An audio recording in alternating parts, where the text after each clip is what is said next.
अस्सलाम वालेकुम दोस्तों, मैं हूं इरफान। आज 4 सितंबर है, दिन है बुध का, और मैं आपके लिए दुआगो हूं। अल्लाह ताला आपके लिए आसानियां पैदा करे और आपको अपनी हिफ्ज़ व अमान में रखे।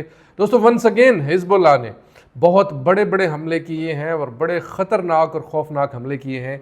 ऐसे खौफनाक हमले जिनके नतीजे में बड़े पैमाने पर इसराइल में आग लग गई है और आग बुझाने वाला अमला आग को बुझाने में मसरूफ़ है। और वहीं पर आपको बताऊंगा कि यूएई ने एक ऐसा शर्मनाक काम किया है जिससे मुसलमानों के सर शर्म से झुक गए हैं। और फिर एक बड़ी लड़ाई की खबर आपको देनी है जो कि मोसाद चीफ और नेतन्याहू के दरमियान हुई है। इख्तलाफात वाज़े तौर पर सामने आ गए हैं।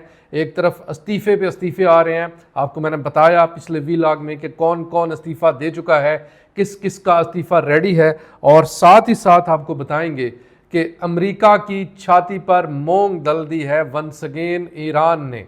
और ईरान ने तमाम तर धमकियों के बावजूद अपने दोस्त मुल्क का साथ ना छोड़ने का ऐलान भी किया और ख़तरनाक हथियार अमेरिका के बार बार मना करने के बावजूद इस मुल्क को दे दिया। ये सारी तफसील आपके साथ शेयर करते हैं, लेकिन सबसे पहले आपके सामने मैं एक तस्वीर रखना चाहता हूँ। ये तस्वीर ज़रा देखिएगा। इस तस्वीर में मौजूद इस शख्स का नाम है एयाल हैक्शर। अब ये तस्वीर आपको जमीरा बीच की लग रही होगी और ये जमीरा बीच की तस्वीर है। यूएई के अंदर से ये तस्वीर बनाई गई है। अब एक ज़रा और तस्वीर देखिए। इस तस्वीर में भी एयाल हैक्शर ही है, लेकिन ये इस वक्त मौजूद है गजा के अंदर। इस तरह का एक नहीं है, इस तरह के और कई आपको नजर आएंगे यूनाइटेड अरब एमिरेट्स के अंदर इसराइल के फौजी जो कि वहां पर कत्लेआम करके गजा के अंदर मुसलमानों के खून से होली खेलने के बाद यूएई के अंदर आकर अय्याशी कर रहे हैं। जमीरा बीच की तस्वीरें आपके सामने हैं और इस वक्त वहीं पर इस इसराइली फौजी की मजीद तस्वीर वायरल हो रही हैं। एक जुमला कमेंट सेक्शन में यूएई के मुताल्लिक मैं चाहूँगा कि आप ज़रूर लिखें, क्योंकि यूएई का इस वक्त जो रोल है वो इंतहाई घिनौना होता जा रहा है। यूएई को ऐसा करना चाहिए या ऐसा नहीं करना चाहिए। ठीक है, मान लिया एक फ्री जोन है, एक फ्री, लेकिन कई ऐसे लोग ऐसे मौजूद हैं जिनको यूएई के अंदर कदम रखने की इजाज़त नहीं है।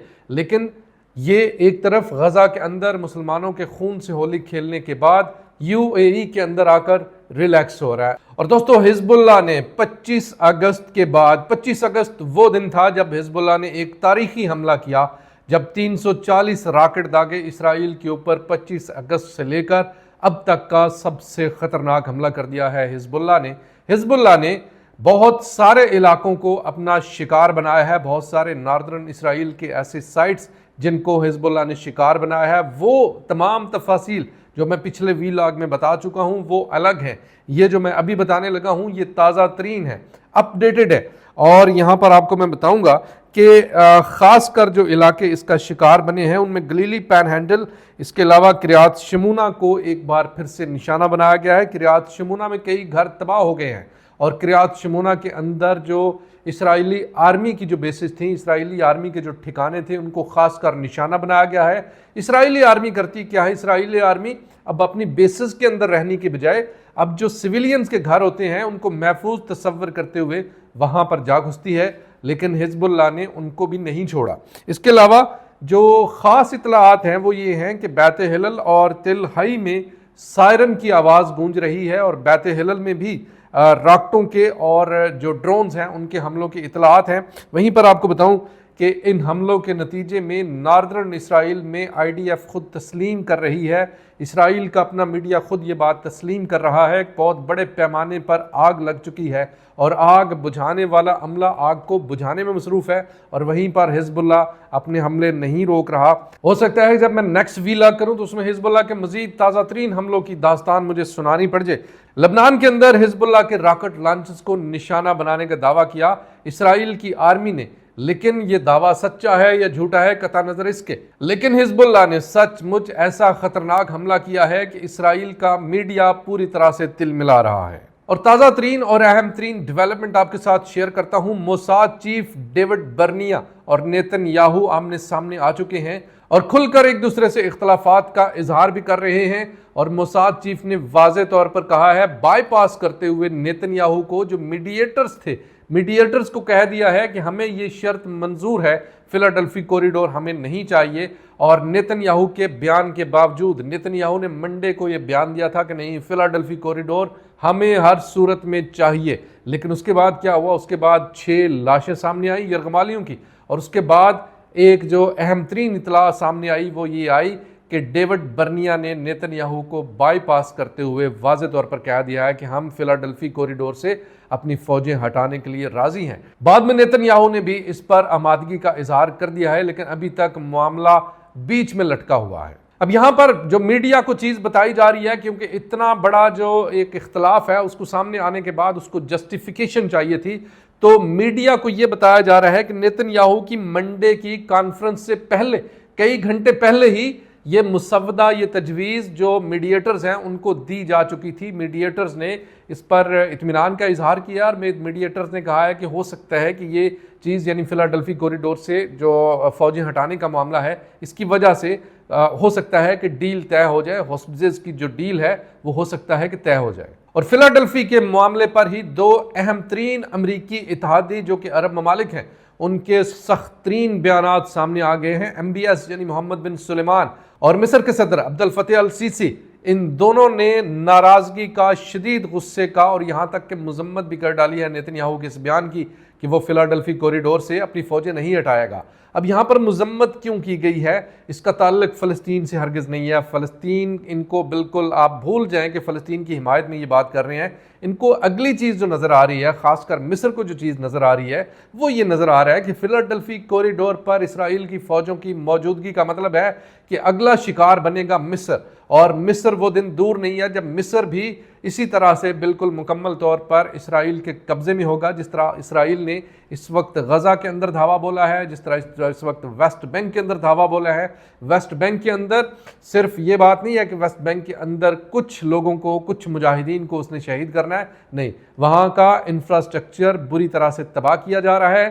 بالکل وہ تمام کام جو کہ غزہ کے اندر کیے گئے تھے، وہ تمام کے تمام کام، وہ تمام کے تمام تباہی لانے والے کام اس وقت ویسٹ بینک کے اندر جاری ہیں۔ سڑکیں اکھاڑی جا رہی ہیں، بلڈوزروں سے عمارتیں گرائی جا رہی ہیں، اور وہیں پر آپ کو بتاؤں کہ 400 سیٹلرز نے آج صبح مسجد اقصیٰ کے اوپر دھاوا بول دیا، مسجد اقصیٰ کے اندر گھس گئے، اور وہاں پر ایک واضح احکامات موجود ہیں کہ مسجد اقصیٰ کے اندر یہ نہیں جا سکتے جو سیٹلرز ہیں، لیکن اس کے باوجود وہ وہاں پر گھسے، اور جو ان کی اپنی مذہبی رسومات ہیں وہ وہاں پر ادا کی، اور اس کے بعد وہاں سے نکلے۔ اور ایک اور اہم ترین ڈیولپمنٹ آپ کے سامنے رکھتا ہوں۔ ایک طرف امریکہ کا بیان سامنے آتا ہے کہ ہم یوکرائن کو لانگ رینج میزائل پرووائڈ کریں گے، وہیں پر ایران نے بہت جلدی کرتے ہوئے ایران نے اپنے دوست ملک روس کی مدد کو پہنچا، اور ایران سے پہلی کھیپ روانہ ہو چکی ہے فتح 360 میزائلوں کی۔